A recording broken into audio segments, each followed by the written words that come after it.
1 Samuel chapter 21. David went to Nob, to Ahimelech the priest. Ahimelech trembled when he met him and asked, "Why are you alone? Why is no one with you?"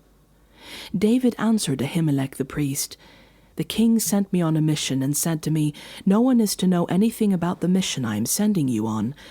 As for my men, I have told them to meet me at a certain place. Now then, what do you have on hand? Give me 5 loaves of bread and whatever you can find.' But the priest answered David, 'I don't have any ordinary bread on hand.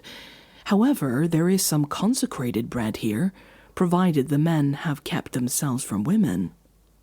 David replied, 'Indeed, women have been kept from us, as usual whenever I set out. The men's bodies are holy even on missions that are not holy. How much more so today?' So the priest gave him the consecrated bread, since there was no bread there except the bread of the presence, that had been removed from before the Lord and replaced by hot bread on the day it was taken away. Now one of Saul's servants was there that day, detained before the Lord. He was Doeg, the Edomite, Saul's chief shepherd. David asked Ahimelech, 'Don't you have a spear or a sword here? I haven't brought my sword or any other weapon because the king's mission was urgent.' The priest replied, 'The sword of Goliath the Philistine, whom you killed in the valley of Elah, is here. It is wrapped in a cloth behind the ephod. If you want it, take it. There is no sword here but that one.' David said, 'There is none like it. Give it to me.'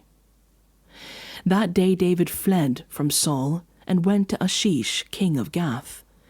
But servants of Achish said to him, 'Isn't this David, the king of the land? Isn't he the one they sang about in their dances, Saul has slain his thousands, and David his tens of thousands?' David took these words to heart and was very much afraid of Achish, king of Gath.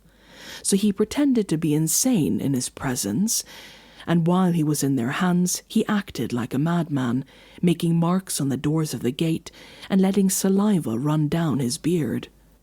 Achish said to his servants, 'Look at the man, he is insane. Why bring him to me? Am I so short of madmen that you would have to bring this fellow here to carry on like this in front of me? Must this man come into my house?'